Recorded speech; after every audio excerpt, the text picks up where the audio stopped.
Lila was manipulative, but watching her rifling through Dad's study before his body was even cold made my stomach turn.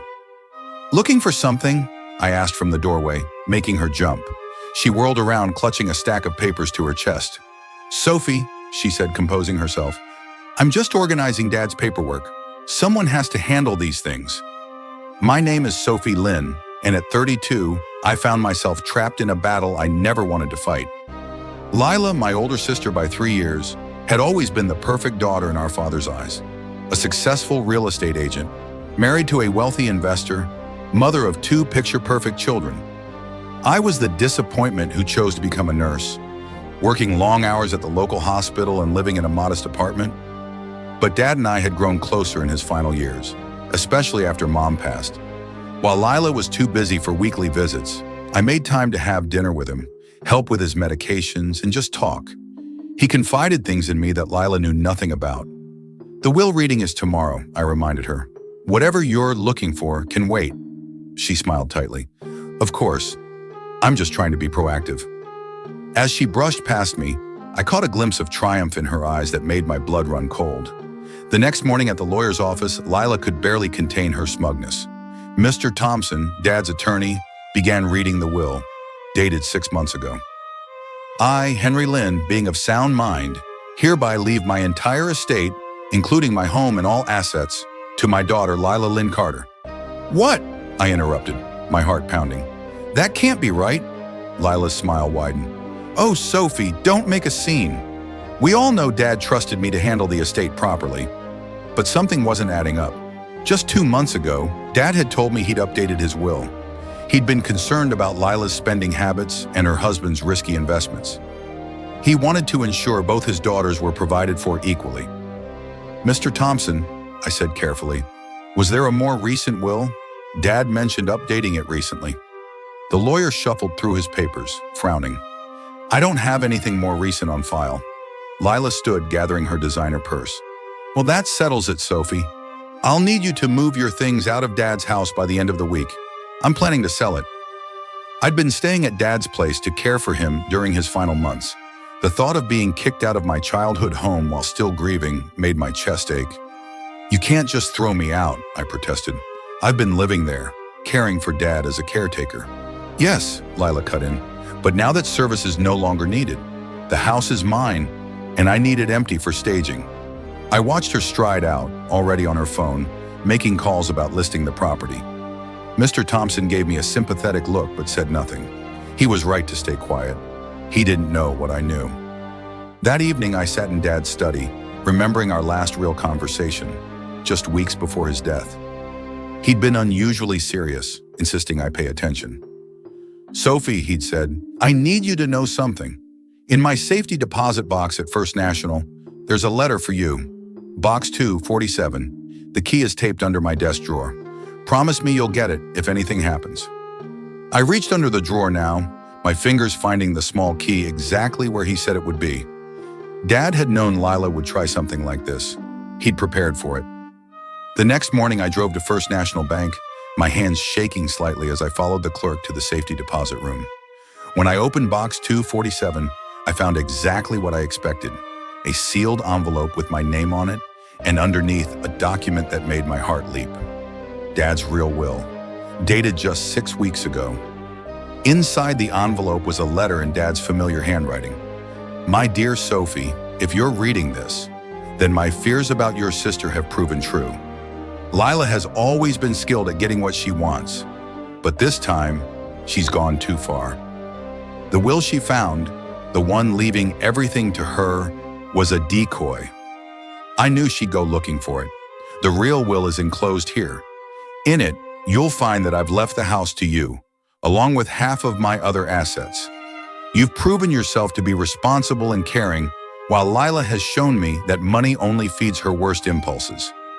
I'm trusting you to handle the situation with the grace you've always shown.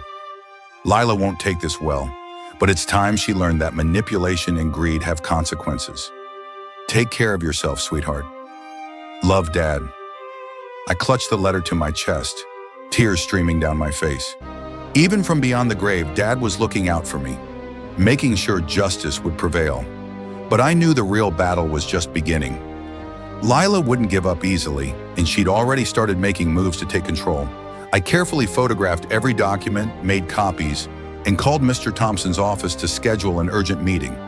This wasn't just about the inheritance anymore. It was about honoring Dad's final wishes and standing up to my sister's bullying once and for all. As I drove home, my phone buzzed with a text from Lila. "Moving company coming tomorrow at 9 a.m. Have your things packed or they'll be disposed of. This isn't personal, just business." I smiled despite myself. "Oh, Lila, you have no idea what's coming. This time your games won't work." The stage was set for a confrontation that would change our family forever.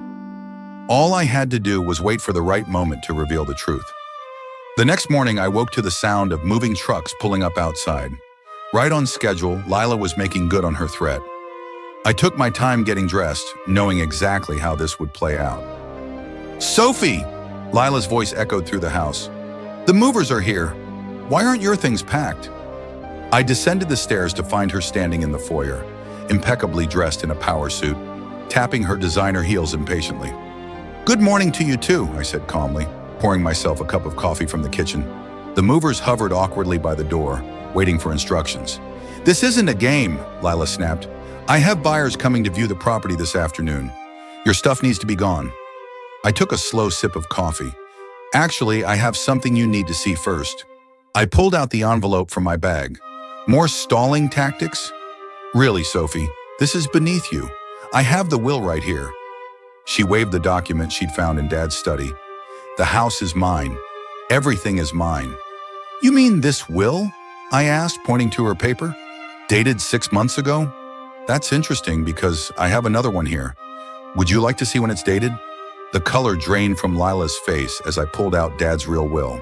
She snatched it from my hands, her eyes scanning frantically. "This is a fake," she declared, but her voice trembled. "You forged this." "Mr. Thompson is on his way over right now to authenticate it," I said, along with the letter Dad left, explaining exactly why he wrote that decoy will you found. "He knew you'd go searching for it, Lila. He knew you'd try to take everything for yourself." Lila's perfectly manicured hands began to shake. "You're lying. Dad would never what? Leave half his estate to me? Never see through your manipulation?" I stepped closer. "He did both, and now you have a choice to make. We can do this the easy way, or we can let the lawyers handle it. Your call." She crumpled the will in her fist. "You think you've won? I've already started the probate process with the other will. I have buyers lined up. You can't just—" "Actually, I can," I interrupted. "Mr. Thompson has already filed the real will with the court. The house stays in my name. As for the rest of the estate, we split it equally, just like Dad wanted." The doorbell rang. Perfect timing. Mr. Thompson stood on the porch, briefcase in hand. I watched Lila's facade crack as reality set in. "This isn't possible," she whispered. "I had everything planned." "That was always your problem," I said softly. "You were so busy planning how to take everything that you never stopped to think about what Dad actually wanted." The next few hours were a blur of legal discussions and paperwork. Lila sat silently as Mr. Thompson explained how the new will supersede her version. The movers left without touching a single box. By afternoon, it was done. The house was officially mine, and the estate would be divided equally between us. As Lila gathered her things to leave, she paused at the door. "You think you're so clever, don't you? Playing the perfect daughter until the very end." "No, Lila. I just loved Dad for who he was, not what he could give me. That's the difference between us." She straightened her shoulders, her mask of superiority sliding back into place. "This isn't over, Sophie. You have no idea how to manage this kind of property, these kinds of assets. You'll come crawling back, begging for help." I smiled, thinking of all the quiet conversations with Dad over the years, the lessons he'd taught me about finance and property management, while Lila was too busy to visit. "Goodbye, Lila. I'll have my lawyer contact yours about the estate division." The door closed behind her with a final click. I stood in the foyer of my childhood home, my home now, and let out a long breath. The battle was won, but something told me the war wasn't over. Lila wouldn't accept defeat easily. That night, as I sorted through Dad's papers, I found something interesting. Documents showing that Lila's husband's investment firm was in serious trouble. They'd been living beyond their means for years, counting on her inheritance to bail them out. No wonder she'd been so desperate to claim everything. My phone buzzed with a text from an unknown number. "You have no idea what you've done. Hope you can sleep at night knowing you've ruined your sister's life." I recognized the number. Lila's husband, Marcus. So it was starting already. I forwarded the message to my lawyer and blocked the number. Dad's letter had warned me this might happen. Be careful. Lila and Marcus are in deeper trouble than they let on. They'll try anything when they're desperate. I walked through the quiet house, touching the familiar walls, remembering all the family dinners, holiday celebrations, and quiet moments these rooms had witnessed. Lila wanted to sell this place to the highest bidder, erasing our history for quick cash. But I had other plans. The next morning, I made 2 phone calls. The first was to my lawyer, asking him to look into Marcus's investment firm. If they were as desperate as Dad suggested, I needed to protect myself. The second call was to the hospital where I worked. "Hi, Sarah," I said to my supervisor. "Remember that pediatric care program we talked about? I think I found the perfect location." Dad had always said this house was too big for one person. Maybe it was time to give it a new purpose, one that would honor his memory and help others. Lila might have wanted to destroy our family home, but I was going to transform it into something meaningful. As I hung up the phone, another text came through, this time from Lila's personal number. "Board meeting tomorrow at Marcus's firm. Last chance to fix this. Come alone if you want to make a deal." I screenshot the message, adding it to my growing file of evidence. They were planning something, but this time, I'd be ready. The quiet nurse they thought they could bully was gone. In her place was a woman who'd learned from the best, our father, how to play the long game. The next morning dawned cold and clear as I drove to Marcus's office building. I'd prepared for this meeting carefully, wearing my sharpest suit and carrying a briefcase full of documents. Not that Lila or Marcus needed to know exactly what those documents contained. The security guard directed me to the top floor, where their investment firm occupied a suite of glossy offices. Everything screamed wealth and success, but I noticed small signs of trouble. Empty desks, outdated magazines in the waiting area, a slightly desperate edge to the receptionist's smile. Lila was waiting in the conference room along with Marcus and a man I didn't recognize. "Sophie, thank you for coming," Marcus said smoothly, gesturing to a chair. "This is Mr. Harris, our firm's legal counsel." I sat down, keeping my expression neutral. "I brought my own lawyer," I said, pressing a button on my phone. The speaker crackled to life. "Go ahead, David, I'm here." My lawyer's voice came through clearly. Recording started at 9:05 a.m. Lila's smile faltered slightly. "Is that really necessary?"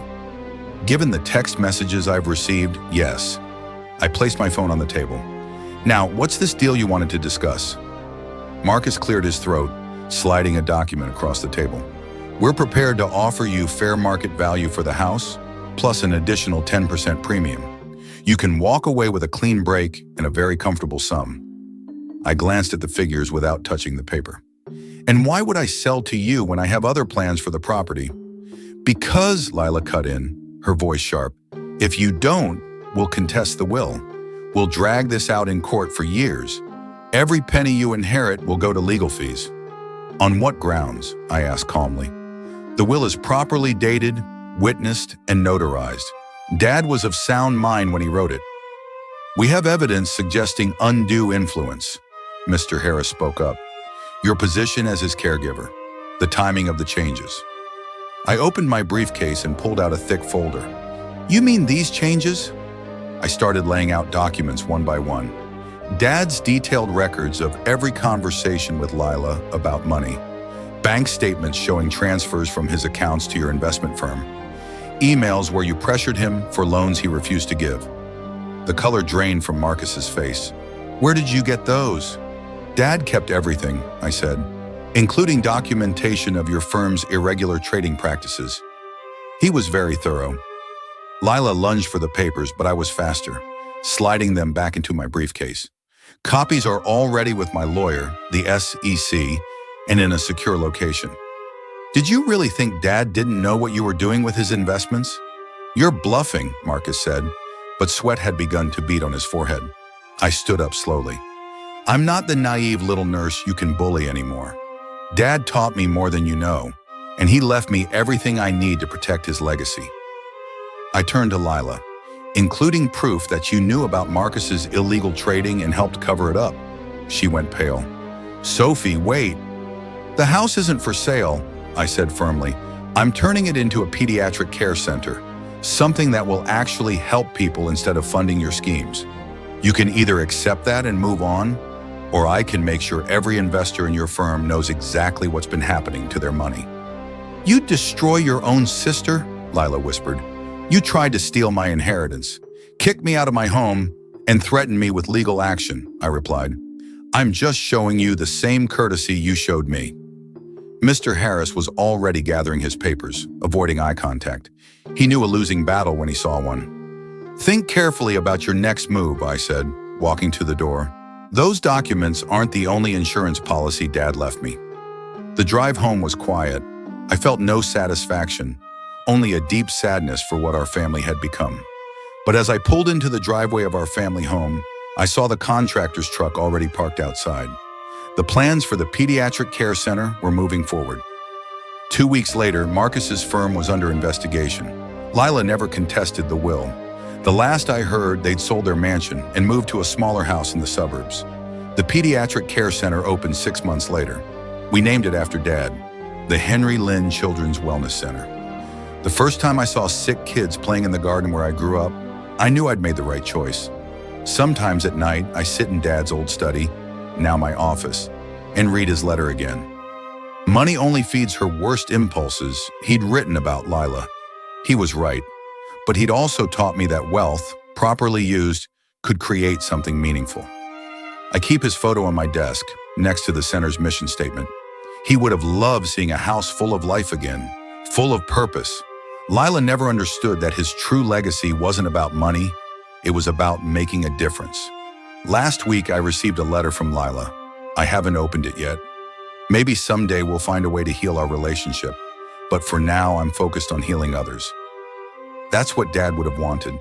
The house that Lila tried to take from me has become something bigger than both of us. Every day, it helps families facing their darkest moments find hope.